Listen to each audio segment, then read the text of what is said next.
নমস্কাৰ বন্ধুসকল, মই হিৰেন। আজি এই ভিডিঅ'ৰ উদ্দেশ্য হৈছে এই 2026 বৰ্ষত কৰ্কট ৰাশি ব্যক্তিসকলে প্ৰেম আৰু বৈবাহিক জীৱনৰ ক্ষেত্ৰত কেনেধৰণৰ ফলাফল লাভ কৰিব তাৰে সম্পূৰ্ণ তথ্য আপোনালোকৰ আগত আগবঢ়োৱা। প্ৰথমে মোৰ এই চেনেলটো আপোনালোকে ছাবস্ক্ৰাইব কৰি ল'ব, যাতে মোৰ পিছৰ ভিডিঅ'বিলাক আপোনালোকে সহজে লাভ কৰিব পাৰে। লগতে মোৰ ভিডিঅ' যদি ভাল লাগে তেনে লাইক আৰু শ্বেয়াৰ কৰিব, কমেণ্ট কৰি আপোনালোকৰ মনৰ ভাৱ প্ৰকাশ কৰিব। এতিয়া আহক মূল বিষয়লৈ। আজি এই ভিডিঅ'ৰ উদ্দেশ্য হৈছে প্ৰেম আৰু বৈবাহিক জীৱনৰ ক্ষেত্ৰত এই 2026 বৰ্ষত কৰ্কট ৰাশি ব্যক্তিসকলে কেনেধৰণৰ ফল লাভ কৰিব। প্ৰেমৰ ক্ষেত্ৰত এই বছৰ কৰ্কট ৰাশি ব্যক্তিসকলে হয়তো বেলেগ বেলেগ আৱেগিক সুৰ প্ৰদৰ্শন কৰিব পাৰে। প্ৰেমিকৰ আগত আপুনি আপোনাৰ আৱেগক অতি আৱেগেৰে প্ৰকাশ কৰিব বিচাৰিব। এই বছৰটোৱে আপোনাৰ প্ৰেম জীৱন আৰু বৈবাহিক জীৱনৰ বাবে মিশ্ৰিত ফলাফল কঢ়িয়াই আনিব।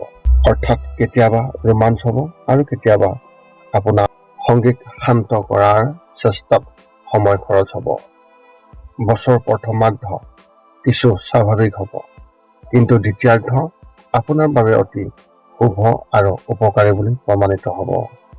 এই সময়ছোৱাত আপোনাৰ প্ৰেমৰ সম্পৰ্ক আৰু পাৰিবাৰিক জীৱনত বহুতো ইতিবাচক পৰিৱৰ্তন ঘটিব পাৰে, যিয়ে আপোনাৰ বিবাহিত জীৱন উন্নত কৰাত সহায় কৰিব। আৰম্ভণিতে আপোনাৰ প্ৰেমৰ অধিপতিয়ে ষষ্ঠ স্থানত কিছু সংঘাতৰ ইংগিত দিব পাৰে, যাৰ বাবে আপোনাৰ সংগীৰ বাবে কঠোৰ পৰিশ্ৰম কৰিবলগীয়া হ'ব পাৰে। অৱশ্যে ফেব্ৰুৱাৰী মাহত আপোনাৰ প্ৰেম শক্তিশালী হ'বলৈ আৰম্ভ কৰিব আৰু আপুনি হয়তো বিবাহৰ আশাত আপোনাৰ সম্পৰ্কক আগুৱাই নিয়াৰ বাবে উৎসাহী হ'ব। এই সময়ছোৱাত বিবাহিত জীৱন বহুত ৰোমাঞ্চ আৰু উচ্চতাৰে ভৰি পৰিব। ফেব্ৰুৱাৰী মাহ শেষৰ অৰ্ধত মংগল আৰু ৰাহুৰ সংযোগে আপোনাৰ বৈবাহিক আৰু প্ৰেম জীৱনত দুৰ্বল কৰি তুলিব পাৰে। আপোনাৰ প্ৰেম জীৱনে উত্থান পতনৰ সন্মুখীন হ'ব পাৰে। এই সময়ছোৱাত ব্ৰেকআপ, তৃতীয় পক্ষৰ পৰিচয় বা সন্দেহৰ সৃষ্টি হ'লে আপোনাৰ সম্পৰ্কত সমস্যাৰ সৃষ্টি হ'ব পাৰে। এনে পৰিস্থিতিত শান্ত সিদ্ধান্ত লোৱাটো অতি প্ৰয়োজনীয় হ'ব। আপোনাৰ পত্নী বা স্বামীৰ সৈতে আপোনাৰ সম্পৰ্কও গভীৰভাৱে বুজাবুজি আৰু সন্মানজনক হ'ব পাৰে।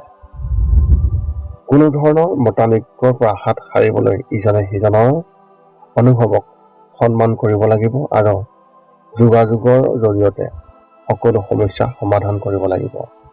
এই সময়ছোৱাত আপোনাৰ সম্পৰ্ক আন্তৰিক আৰু সহযোগিতামূলক হ'ব, যাৰ ফলত পাৰিবাৰিক জীৱনত সুখ হ'ব। বৈবাহিক জীৱনৰ সন্দৰ্ভত আপোনাৰ সংগীৰ আচৰণ বিশেষভাৱে এই পৰিৱৰ্তনে আপোনাক চিন্তিত কৰিব পাৰে। অৱশ্যে প্ৰেমৰ প্ৰভু অৰ্থাৎ প্ৰেমৰ অধিপতি মংগল ৰাহুৰ প্ৰভাৱৰ পৰা মুক্ত হ'লে প্ৰেম স্বাভাৱিক অৱস্থালৈ ঘূৰি আহিব। আপুনি আকৌ আপোনাৰ সম্পৰ্কৰ ওচৰত অনুভৱ কৰিব। এই সময়ছোৱাত আপুনি আপোনাৰ সংগীৰ সৈতে কিছু ভ্ৰমণৰ সুযোগৰ সন্মুখীন হ'ব পাৰে। আপুনিও আপোনাৰ পত্নী বা স্বামীৰ সৈতে পৰিয়ালৰ আউটিং কৰিব পাৰে আৰু ধৰ্মীয় স্থানলৈ যাব পাৰে। এই সময়ত আপোনাৰ প্ৰেমৰ সম্পৰ্কৰ বাবে স্বাভাৱিক হ'ব আৰু ডাঙৰ পৰিৱৰ্তন বা উল্লেখযোগ্য পৰিঘটনাৰ সম্ভাৱনা কম হ'ব। যদি আপুনি আপোনাৰ সংগীৰ সৈতে মানসন্মত সময় কটায় আৰু আপোনাৰ সম্পৰ্কত ভাৰসাম্য বজাই ৰাখিবলৈ চেষ্টা কৰে, তেন্তে বুজাবুজি আৰু শক্তি থাকিব। বছৰৰ দ্বিতীয়াৰ্ধৰ পৰা যেতিয়া বৃহস্পতি গ্ৰহই আপোনাৰ সপ্তম ঘৰটোক দৃষ্টি দিব, তেতিয়া এই সময় বিশেষভাৱে অনুকূল হ'ব যিসকলে বিবাহৰ সৈতে আগবাঢ়ি যাব বিচাৰি আছে। আপোনাৰ প্ৰেম জীৱনৰ বাবে ই অত্যন্ত শুভ। বৃহস্পতিৰ এই দৃষ্টিয়ে আপোনাৰ সম্পৰ্কত ইতিবাচক পৰিৱৰ্তন আনিব। আপোনাৰ প্ৰেম জীৱনলৈ নিৰ্বিকৃত আৱেগ আৰু মধুৰতা কঢ়িয়াই আনিব। এই সময়ছোৱাত আপুনি আৰু আপোনাৰ সংগীৰ মাজত ভাল কথা বতৰা পাতিব পাৰিব আৰু দুয়োজনে ইজনে সিজনক বুজিবলৈ সক্ষম হ'ব আৰু সফল হ'ব। এই সময় আপোনাৰ প্ৰেম জীৱনৰ বাবে অতি অনুকূল হ'ব আৰু আপোনাৰ সংগীৰ সৈতে বহুতো ৰোমান্টিক আৰু সুখদায়ক অভিজ্ঞতা লাভ কৰিব। যদি আপুনি প্ৰেমৰ সম্পৰ্কত আছে তেন্তে এইটো বিবাহৰ দিশত এখোজ আগবাঢ়িবলৈ এটা ভাল সময় পাব।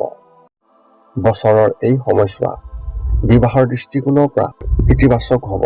যেতিয়া বৃহস্পতি সপ্তম স্থানত স্থান পাব তেতিয়া ই আপোনাৰ বিবাহৰ বাবে এক শুভ লক্ষণ দিব। যদি আপুনি ইতিমধ্যে কাৰোবাক বিয়া কৰাবলৈ পৰিকল্পনা কৰি আছে তেন্তে এই সময় বিবাহৰ বাবে অতি অনুকূল হ'ব। স্থিৰতা আৰু প্ৰেমে আপোনাৰ সম্পৰ্কত শক্তিশালী হ'ব, যাৰ ফলত বিবাহৰ সম্ভাৱনা অধিক থাকিব। ইয়াৰ উপৰিও এই সময়ছোৱাত আপোনাৰ পৰিয়ালৰ ভিতৰত শুভ পৰিঘটনা হ'ব পাৰে, যেনে আত্মীয়ৰ বিবাহ, নতুন সদস্যৰ আগমন বা আন আনন্দময় এক অনুষ্ঠান। এই সময়ছোৱাত পৰিয়ালটো শান্তি আৰু শক্তিৰে ভৰি পৰিব আৰু এই অনুষ্ঠানসমূহ সম্পূৰ্ণ কৰাত আপুনি গুৰুত্বপূৰ্ণ ভূমিকা পালন কৰিব লাগিব। এই সময়খিনি হ'ব আপোনাৰ সম্পৰ্কবোৰ মজবুত কৰাৰ সুযোগ আৰু আপোনাৰ পৰিয়ালৰ সৈতে সামূহিক সুখৰ অভিজ্ঞতা লাভ কৰিব। এতিয়া আপুনি সকলো তথ্য লাভ কৰাৰ পিছত এই 5টা কাম কৰিবলৈ আপুনি যিমান পাৰে চেষ্টা কৰক। সৰ্বপ্ৰথমটো হৈছে আপুনি আপোনাৰ শৰীৰটো সুস্থ কৰি ৰাখিবলৈ দৈনিক যোগাসন কৰক, য'ত মূলতঃ 10 মিনিটৰ বাবে ওমকাৰ মন্ত্ৰ, 10 মিনিটৰ বাবে কপালভাতি আৰু 10 মিনিটৰ বাবে অনুলোম বিলোম। ইয়াৰ লগে লগে আপোনাৰ শাৰীৰিক আৰু মানসিক স্বাস্থ্য একেবাৰে নিখুঁত হৈ থাকিব। 2 নম্বৰটো হৈছে ৰাতি শোৱাৰ আগতে নিস্তব্ধ আৰু নিৰ্জন ঠাইত 10 পৰা 20 মিনিট ধ্যান কৰিব লাগে। ইয়াৰ দ্বাৰা 2টা উপকাৰ পোৱা যায়। এটা হ'ল আপুনি ভাল টোপনি পাব আৰু দ্বিতীয়টো হৈছে পিছদিনা আপুনি সতেজ অনুভৱ কৰিব। ধ্যান কৰি থাকোঁতে মধ্যমীয়া শব্দৰ শান্ত সংগীতো আপুনি শুনিব পাৰে।